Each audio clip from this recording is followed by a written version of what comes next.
you're welcome to say as little or as much as you want to do, or you can say no. But you know, everyone said that you're the anon account that all the other anons blocked. Um, and so if you're willing to, can you share a bit of, why you started this account, because not everyone just comes up to X and is like, you know what, I'm going to start an anon account, saying that, Hitler wasn't a Christian and all of this other stuff and fighting against it. So, how did you get started with the account and exactly why? And then if you're willing to tell the story of why you're anon. Yeah, so I think I started the account. I can actually double check real quick because I have it pulled up. I started it in June of 2022. And before that point, I had been involved in right-wing politics more generally, but I had known and interacted with a whole lot of dissident right people, both online and in person, that were friends of mine all the way back to maybe 2015, 2016 time period. So like immediately pre-Trump, and then for the first term for Trump. And one thing that I noticed was there was just sort of an increasing embitteredness about American politics that was kind of expanding beyond the purview of just normal day-to-day news cycle and going into issues that were more theologically impactful. And one thing that I kept seeing was young guys who I felt like had a pretty strong and Christian or Christ-like reaction to some of the depravity we're seeing morally in the West today. But their reaction to that was going beyond Scripture's warrant, and they were beginning to make cases for things that I saw were rather evil, right? And so I started interacting with a lot of these guys, like I said, back in 2015, 2016, started to see the development of some of the earlier alt-right, which people barely use the term for anymore. But some of the old Richard Spencer time period guys, Identity of Europa, different groups like that, different people in those sort of sects. And I just sort of saw a disconnect between how many of those guys claim to be Christians, and would promote this sort of aesthetic and forward-facing appearance of being believers, while not necessarily applying that to their beliefs and views, especially related to 20th century history. And it seemed like the focal point of that was Hitler. And there were a lot of people that were making the claim that in order to progress the Christian conservative, what now would be called kind of Christian nationalist movement, but back then didn't really have a name, that we needed to kind of rehabilitate Hitler, or at least try to, in the public discourse, reduce the negative reaction that people had to him.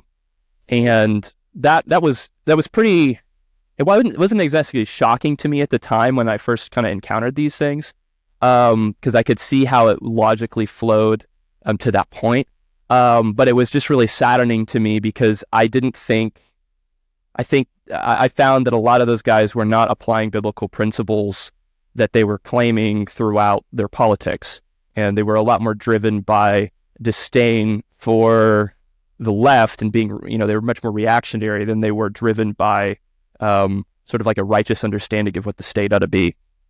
And so I made the account, and my original thing, I bought this book by Richard Weikart, which was the inspiration for my pinned thread. And I think the first 60 or 70 posts on my pinned thread on Twitter, which is now 90-something posts long, were excerpts from Richard Weikart's book about Hitler's religious belief, called Hitler's Religion.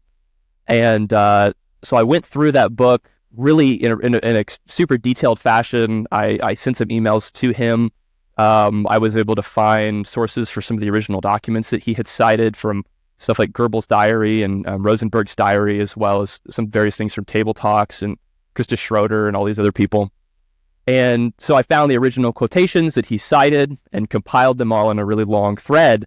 And since I did that, that thread blew up initially, but ever since then, probably 4 or 5 times a day, if not more, someone will send that thread to someone else on X or Twitter, whatever we want to call it now. And as a way to sort of combat this view that Hitler was a Christian or a Christian prince, or even really like a righteous person at all, that we should be exemplifying in our politics as believers. And so that sort of morphed into my account in general, which is now focused more on just handling some of the ills I see on the dissident right, which is really funny because I've spent my whole life in the political right up to this point.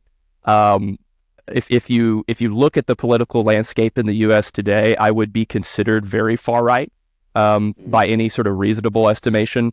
The Nazis don't see it that way, but I'm not really particularly concerned with their impression of the political landscape, to be honest. Yeah. But like, so for instance, I'm in favor of completely freezing all migration for like 100 years or something in that time frame.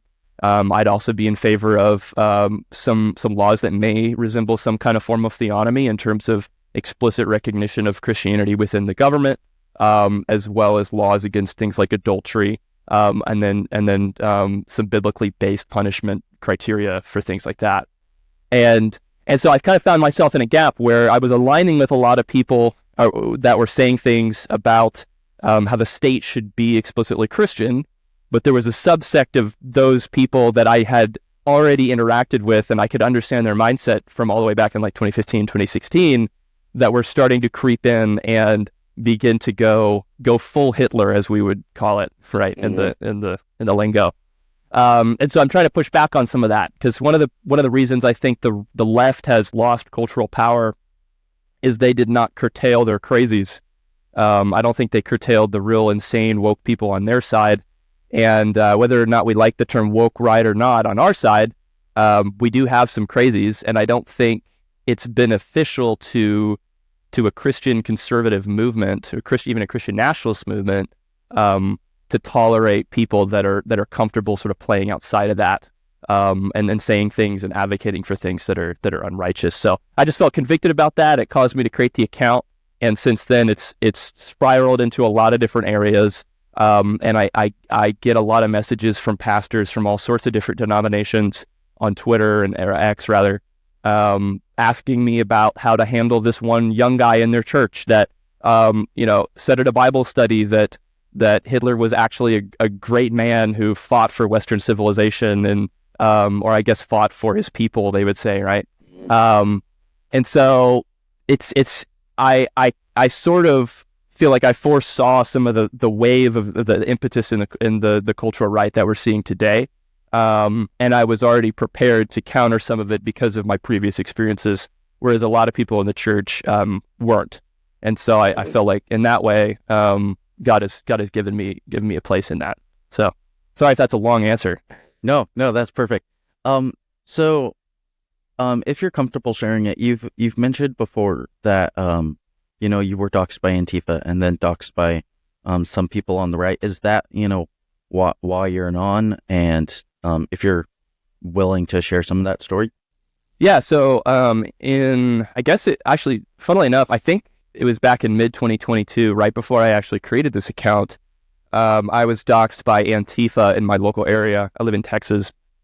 And that was because I attended a drag show for children that was at a gay bar, and I was protesting it. I say attended, I was protesting it. Yeah. And I was outside the event. I got on camera several different times. I made some video recordings of that event that ended up in some national networks. And because of that, I caught the attention, I guess, again, because it had happened a little bit before, but of local Antifa people. And so they blasted all my information out there, and really didn't like the fact that I was going into these environments and heckling the people involved in these events that I consider to be, if not pedophilias themselves, pedophilia adjacent, trying to sexualize, the lives of our young children. And after that, just because I was also interested at the same time, was handling some of the stuff I saw that was really going wrong on the right, I made this account, and I believe it was just a few months ago, 3 or 4 months ago now, the dissident right people that I contend with online discovered that dox from Antifa and sort of tried to add to it and they didn't do a good job of adding to it because they got a lot of bad information. But they got all that info and then they reposted it. And the funny thing about that was that a lot of the reactions on the dissident right were, "Why are you working together with Antifa to dox this guy?" Yeah. And so ironically, although it was stressful a little bit to have to have people DM you pictures of your face or your wife or whatever, it I think ultimately validated me a little bit in the eyes of some people on the dissident right, because it revealed that I wasn't some sort of leftist actor that was trying to destroy the right. Right. I really do have good intentions for the right wing, and I think the only way we're going to progress really a biblical worldview forward in the public sphere is if we hold our people accountable to biblical standards, and in the same way that we should do in the church. We don't get to exempt politics from biblical commands on how to treat each other, and biblical axioms that exist all through the Bible about things like honesty and even partiality. And I'm seeing a lot of people that are very tempted because of the depravity and the moral degeneracy in our day to day, be comfortable becoming lax on those sort of biblical standards, so long as they see it as a way to beat the left. And I'm not comfortable letting the left control the frame in that way.